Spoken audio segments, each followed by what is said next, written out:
अगर आप भी चाहते हैं RNK म्यूजिक के हिट गाने सुनने के लिए हमारे चैनल को सब्सक्राइब जरूर करें और साथ में घंटी का निशान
कामर के दुकान कदा ठेला पर सावन में कामर के दुकान कदा ठेला पर एमे घंटी लगा दो कामर खूबे चमका दो एमे घंटी लगा दो कामर खूबे चमका दो सोया खुशोये कम कामर सस्ता में लेला पर सावन में कामर के दुकान कदा ठेला पर सावन में कांवर के दुकान का ठेला पर बोल बम्बा जय जय शिव बोल बम्बा जय शिव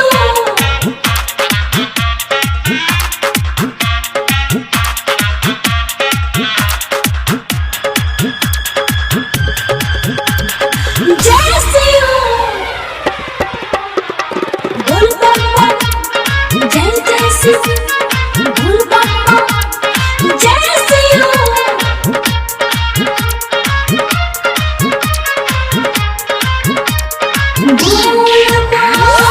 सावनी लहटिया सावनी चूड़ी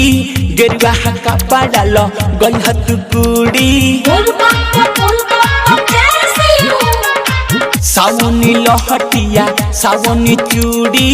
गेरुआ कपड़ा लो गलहत कुड़ी बम लोगे आई है हो किनके ले जाई है हो भंगिया ध दूरा बेल पत्थर चढ़ाई है सावनी लहटिया सावनी चूड़ी गेरुआ कपड़ा लो गलहत कुड़ी बम लोगे आई है हो किनके ले जाई है हो भंगिया ध दूरा बेल पत्थर चढ़ाई है काया जुड़ाई जाई मन पूरा भेला पर सावन में कांवर के दुकान का ठेला पर सावन में कांवर के दुकान का ठेला पर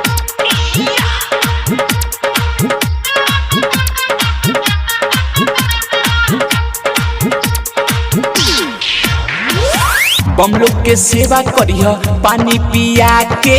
कोइली ह पुन सैया बम के रुका के आए हाय बम लोग के सेवा करिह पानी पिया के कोइली ह पुन सैया बम के रुका के सावन बर चली धंधा कबो रही ना मंदा बैजू के धंगा के दे दी ह चंदा बम लोग के सेवा करिह पानी पिया के कोइली ह पुन सैया माथा झुका के सावन बर चली धंधा कबो रही ना मंदा बैजू के धंगा के दे दी ह चंदा हो खेला भीड़ भारी देव घर के मेला पर सावन में कांवर के दुकान का ठेला पर सावन में कांवर के दुकान का ठेला पर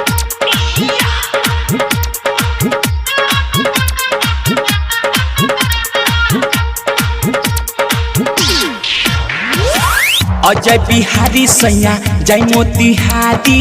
कपड़ा का मोड जाके लाई उधारी बोल बम जय शिव रामधारे राही सैया जय मोतिहारी कपड़ा का मोड जाके लाई उधारी कुछ पैसा दे हम कुछ रही बाकी मिलके सामान रही तबे नु झाकी अजय बिहारी सैया जय मोतिहारी कपड़ा का मोड जाके लाई उधारी कुछ पैसा दे हम कुछ रही बाकी मिलके सामान रही तबे नु झाकी अशोक चंदेश पर आशा रखी हद भोला पर बोल बम जय शिव सावन में कांवर के दुकान कर दो ठेला पर बोल बम जय शिव एमे घंटी लगा दो कमर खूबे चमका दो एमे घंटी लगा दो कमर खूबे चमका दो सैया खुशोइया बम कमर सासा में लेला सावन में कांवर की दुकान को ठेला पर बोल बम जय शिव सावन में कांवर के दुकान कर दो ठेला पर बोल बम जय शिव डायमंड रिकॉर्डिंग स्टूडियो छौड़ा दाना। देखो भैया हमारे एगो चैनल चले छे RNK म्यूजिक बनवारीपुर वो चैनल बजा के सब्सक्राइब करो और शेयर करो वीडियो के मनोरंजन के लिए देखते रहो।